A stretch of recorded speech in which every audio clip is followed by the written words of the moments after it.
अस्सलाम वालेकुम, कैसे हैं आप लोग। आज मैं आई हूँ यहाँ पर आपको सिर्फ आपके कमेंट्स के जवाब देने के लिए। जो लोगों ने इतने भर भर के कमेंट किए हैं, एक एक पेज के जो कमेंट किए हैं ना, उसके लिए मैं आज आपको आई हूँ सिर्फ यही बात बताने के लिए। पहले मैं आपको बता दूँ कि मैं कहाँ से ताल्लुक़ रखती हूँ। मैं इंडिया से ताल्लुक़ रखती हूँ। जो वो देश है, वो कंट्री है जहाँ हिंदू मुसलमान सब लोग एक साथ रहते हैं, ठीक है ना। और मैं उस जगह पे रहती हूँ, उस कंट्री में मैं रहती हूँ जहाँ जहाँ पर 20% हिंदू हैं, तमिल, और 40% चाइनीज़ हैं, और 60% मले यानी मले मुस्लिम्स लोग रहते हैं। मैं उस जगह पे रहती हूँ, ठीक है ना। ये बात आप लोग अच्छी तरह से समझ लें, क्योंकि मैं जहाँ रहती थी वहाँ भी सब साथ रहते हैं, और मैं जिस जगह पे रहती हूँ मैं उस जगह भी सब लोग साथ ही रहते हैं। और दूसरी बार मैं आपको अपने बारे में ये बता दूँ कि मैंने उम्रा भी किया हुआ है, अल्हम्दुलिल्लाह हज भी किया हुआ है। और दूसरा, मेरी तहज्जुद से लेके और इशा तक की नमाज कोई कज़ा नहीं होती है। ये है मेरा इस्लाम। जो लोगों ने कमेंट किए हैं ना, उनके लिए मैं ये बताना चाहूँगी। और दूसरी बात मैं आप लोग को ये बताना चाहूँगी कि जब मैं मलेशिया आई तो मैंने जाना कि मज़हब हमारा क्या है। जितना मैं जानती, लेकिन उससे ज़्यादा मैंने मलेशिया में आके जाना। वहाँ पे क्या होता है इंडिया में जो है कि औरतों को मस्जिद में नहीं जाने देते। अल्हम्दुलिल्लाह मैं पूरे रमज़ान भी रखती हूँ, और तराबी के साथ यहाँ पे औरतें तराबी पढ़ती हैं। और तराबी का यहाँ पे जो है औरतों के लिए इतना अच्छा इंतज़ाम होता है, उनको हर फैसिलिटीज़ होती है। यहाँ पे छोटे छोटे 6-6 महीने के बच्चों को लेकर के औरतें आती हैं नमाज़ पढ़ने के लिए, जबकि इंडिया में औरतें आराम से कोई मस्जिद नहीं जाता, और घर पे भी कोई पढ़ता है तराबी नहीं पढ़ता, नहीं पता उसका। लेकिन यहाँ पे हर औरत मस्जिद में जाती है नमाज़ पढ़ने के लिए। यहाँ पे पूरी पूरी फैमिलियाँ जाती हैं नमाज़ पढ़ने के लिए और तराबी पढ़ने के लिए। ये है यहाँ का क्या कहते हैं, ये यहाँ का जो है क्या कहते हैं कल्चर और इस्लाम है यहाँ पे। मैं आप यहाँ पे आप बता दूँ मैं आपको, ये है यहाँ पर। और दूसरी चीज़ ये है कि जब मैं इंडिया में थी तो मुझे ये नहीं पता था कि मस्जिद होती कैसे है, क्योंकि वहाँ पर तो कोई औरत मस्जिद में जाती ही नहीं है, तो उनको पता ही कैसे होगा कि मस्जिद क्या होती है। जब मैं मलेशिया के अंदर आई तो जब मेरे हस्बैंड जब भी जाते तो मुझे हमेशा मस्जिद में साथ लेके जाते हैं। अल्हम्दुलिल्लाह अब भी हम साथ ही जाते हैं। तो मैंने यहाँ पर आने के बाद मस्जिद देखी। मैंने यहाँ पे आने के बाद ये मुझे पता चला कि ईद की नमाज़ कैसे होती है, बकरीद की नमाज़ कैसे होती है, उसमें क्या पढ़ा जाता है, खुतबा कैसे होता है, खुतबा कैसे पढ़ा जाता है और कहाँ पढ़ा जाता है, मस्जिद में वो जगह कौन सी होती है। ये सब चीज़ें मैंने आकर के मलेशिया के अंदर देखी। क्योंकि मलेशिया के अंदर ईद पर भी और बकरीद पर भी ये नहीं, इंडिया की तरह नहीं, मर्द तो सुबह सुबह चले जाते हैं नमाज़ पढ़ने के लिए, और औरतें क्या करती हैं, औरतें जो है ना घर में बैठ कर के सवैयाँ बनाती हैं, छोले बनाती हैं और दही बड़े बनाती हैं। उनको नहीं पता होता कि मस्जिद में क्या हो रहा है।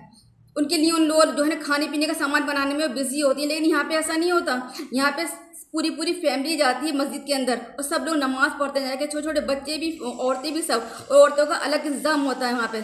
यहाँ के बच्चों को पता होता है क्या कल्चर है मुसलमानों का। यहाँ पे आके मुझे पता चला कि हमारा इस्लाम क्या है। और यहाँ पे आके जब मैं ईद और बकरीद पे जाती हूँ मुझे इतना अच्छा लगता है कि हाँ मुसलमान हैं।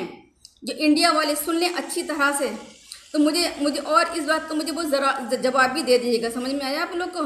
तो मुझे यहाँ पर आके लगा कि हाँ मैं किसी मुस्लिम कंट्री में हूँ। तो और मेरे कहने का मतलब ये है कि मैं इंडिया में रहती थी, वहाँ भी सब मेजोरिटी थी। यहाँ पर मैं आई हूँ, यहाँ पर भी सब मेजोरिटी है। यहाँ पर भी कोई हिंदू मुसलमान वाली बात नहीं, और बहुत सुकून के साथ यहाँ पर लोग रहते हैं। दूसरी बात मैं आपको ये बता दूँ, जिसमें कंडोमिनियम में रहती हूँ ना, हम लोग यहाँ पे चार जो हमारे जो फेस्टिवल है ना, वो हम लोग सब साथ में बनाते हैं। ईद, बकरीद, और यहाँ पे एक चाइनीज़ न्यू ईयर्स होता है जो कि चाइनीज़ का त्यौहार होता है, और दिवाली। इस चारों फेस्टिवल हम लोग मिलकर साथ मनाते हैं। और ये कंडोमिनियम की तरफ से जो है लंच होता है, उसमें सब लोग शामिल होते हैं। तो क्या इससे क्या हम लोग या अपना मज़हब भूल जाएंगे? साथ में खाने से पीने से ये सब, या किसी की कुछ तारीफ़ करने से क्या हम अपना मज़हब भूल जाएंगे? जो आप लोगों ने इस तरह की कमेंट्स करे हैं, ज़रा सा बस हिंदू मुसलमान क्या हो जाए तो लोगों के ऐसे ऐसे कमेंट्स आ जाते हैं। और ख़ुद चाहे कोई नाम के, मैंने तो देखा सिर्फ लोग नाम के लिए मुसलमान होते हैं। नाम रख लिया मुसलमान, गोश्त खा लिया, बस हाँ मुसलमान हो गए। ना कोई नमाज़ पढ़ता ना कुछ करता। लोगों को रमज़ान के महीनों में लोग जो है ना कोई रमज़ान नहीं रखता है। हमारा तो एक रमज़ान नहीं छूटता। हम दोनों मियाँ बीवी तो इतने वैसे हैं, हम लोग तो कोई एक रमज़ान नहीं छूटता हमारा। हम जो है अफ्तार करते हैं, और अफ्तार करने के बाद फ़ौरन हम भागते हैं मस्जिद के साथ तरावी पढ़ने के लिए। जब तरावी पढ़ कर जब लौट करके आते तब हम वापस खाना खाते हैं। हमारा तो ये है। ये है हमारा जो है ना, क्या कहते हैं, रूटीन। समझ में आई आपको? मेरे हस्बैंड तो हमेशा मस्जिद जाते हैं, जब मुझे टाइम मिलता तो मैं भी जाती, लेकिन मैं रोज़ नहीं जाती। लेकिन मेरे हस्बैंड तो मुस्तकिल मस्जिद जाते। लेकिन हाँ, जब बाहर हम जाते हैं तो तब हम बाहर, जब हमें नमाज़ पढ़नी होती है तो हम बाहर मस्जिद में जाते हैं। और उसके अलावा मैं आपको ये बता दूँ, मलेशिया के अंदर कोई हिंदू मुस्लिम की या किसी भी जो है रिलीजन की कोई अलग कॉलोनी नहीं है। यहाँ पे सब लोग मिक्स साथ में रहते हैं और बहुत सुकून के साथ में रहते हैं। यहाँ पे कोई जो है ना कम्युनल फीलिंग नहीं है। समझ में आ गई आपको बात? जो आप लोगों ने इतना हंगामा किया, इतनी सी बात पर आप लोगों ने जो इतना हंगामा किया। और दूसरी चीज़, जो यहाँ पे बोर्न बच्चे होते हैं ना मलेशिया के अंदर, तो उन लोगों को चाइनीज़ फूड पसंद होता है। तो क्या अगर उन लोगों को चाइनीज़ फूड पसंद हो गया तो क्या उनका मज़हब वो हो गया, वो मुस्लिम नहीं रहे वो? क्योंकि जो जिस जगह आदमी रहता है तो उसको वो चीज़ पसंद होती है। मैं इंडिया में रही तो मुझे वहाँ के सारे खाने पसंद हैं, चाहे वो हिंदू हो या मुस्लिम हो, किसी भी तरह के खाने वो मुझे पसंद हैं। तो इसका मतलब ये हुआ क्या कि मैं मुस्लिम नहीं रही, मैं ये हो गई, मैं वो हो गई? ओहो, हद होती है हर चीज़ की। और दूसरी चीज़ मैं आपको ये बताना चाहूँगी कि मलेशिया के अंदर जो है ना सारे कम्युनिटी के लोग और अपनी हर एक फेस्टिवल जो है ना वो बहुत सुकून के साथ मनाते हैं। यहाँ पे कोई किसी को कुछ ना, और ना ही कोई किसी को कोई देखता कि कौन कैसे रह रहा है, कौन क्या कपड़े पहनना है। यहाँ पे कोई किसी को नहीं देखता है। ये इंडिया की तरह नहीं। बस एक चीज़, बस हिंदू मुस्लिम का जब बात आ गई ना तो बस ऐसे कैसे कह दिया। क्यों यूनिटी क्यों नहीं हो सकती? जब हम यहाँ पे मलेशिया के अंदर यूनिटी के साथ रह रहे हैं तो आप वहाँ पे यूनिटी के साथ क्यों नहीं रह सकते? बताइए। 1947 की आप बात करते हैं, हाँ 1940, तो क्या जो पुराने ज़माने हुआ था क्या वो बदला नहीं जा सकता?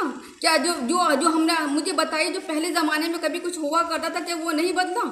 वो हमेशा चलता रहेगा। और दूसरी बात, किसने मुझसे पूछा, कहा कि कश्मीर का भी जिक्र किया, तो कश्मीर के बारे में मैं आपको बता दूं कि मैं जो है यूपी की बेटी हूँ और कश्मीर की मैं बहू हूँ। और मैं आपको एक बात और बताना चाहूँगी कि मैं जिस शहर से मैं ताल्लुक़ रखती हूँ वो शहर भी बहुत सेंसिटिव है, अलीगढ़ शहर, जहाँ पे कि हिंदू मुस्लिम जो है कम्युनल राइट्स बहुत ज़्यादा हुआ करते थे। और उन राइट्स का मैं आपको ज़रा बताना चाहूँगी कि शायद आप लोगों से किसी ने को शायद नहीं पता होगा। जब कम्युनल राइट्स होते हैं ना तो क्या होता है, 3 महीने के लिए अलीगढ़ बंद हो जाता था, कर्फ्यू लगता था। जब कर्फ्यू लगता था तो लोगों के घर में न खाने को होता था, न पीने को होता, न बच्चों के लिए दूध, क्योंकि सब रास्ते बंद हो जाते थे, कोई नहीं आता था, ना सब्जी वाला ना दूध वाले। लोग इतने परेशान हो जाते थे। और जो ड्यूटी वाले थे उनको भी जाना होता था, लेकिन मजबूरी होती थी, उनको जाना होता था जॉब वालों को। और उनकी घर की जो औरतें थी उनका बस दम खुश्क होता था जब तक उनके शौहर या मतलब भाई जो भी है वो घर वापस नहीं आ जाते थे ना, तब तक जो है उनको सुकून नहीं मिलता था। ये आलाम होता था। और उसमें भी आप क्या बताएं, जो लोग दंगा कराने वाले थे वो तो दंगा करा के भाग जाते थे, लेकिन फिर बाद में क्या होता था ना, जो बेकसूर लोग होते थे वही मारे जाते थे उसमें। क्योंकि जो सब्जी वाले हैं, जो रोज़ का काम करने वाले होते हैं, अगर वो बाहर नहीं निकलेंगे वो तब भूखे मर जाएंगे, और अगर बाहर निकलेंगे तो उनको और दूसरे लोग मार देंगे। ये होता था। यानी जानते हैं लड़ाई का मतलब ये होता था कि इतनी और बच्चों हम लोग की जो है स्कूल बंद हो जाते थे, पढ़ाई डिस्टर्ब होती थी। लड़ने झगड़ने, कर्फ्यू और लड़ाई झगड़े का ये मतलब होता था कि सब लोग परेशान होते थे। बस ये दुआ करते थे बस 1 घंटे के लिए कर्फ्यू खुल जाए और हम अपने घर का सामान ले आएँ। या अगर भी जब किसी के पास सामान नहीं भी होता था तो लोग अपने आसपास में शेयर करते थे। ये होता है लड़ाई का मतलब। यहाँ पर भी मलेशिया में भी अल्हम्दुलिल्लाह सब लोग रहते हैं, लेकिन खुश और खुर्रम रहते हैं। कोई किसी से कोई मतलब नहीं है आप कौन है क्या नहीं है, बिल्कुल सब लोग सेपरेट अपनी हर चीज़ को बहुत एंजॉय करते हैं अच्छी तरह से। समझ में आ गई बात? जो मैंने आपसे कहा है मेरी बातों का जवाब ज़रूर दीजिएगा। मैंने भी आपकी बात का जवाब ज़रूर दिया है, तो अभी मेरी बात का जवाब ज़रूर दीजिएगा। समझ में आई आपको बात? अल्लाह हाफिज़।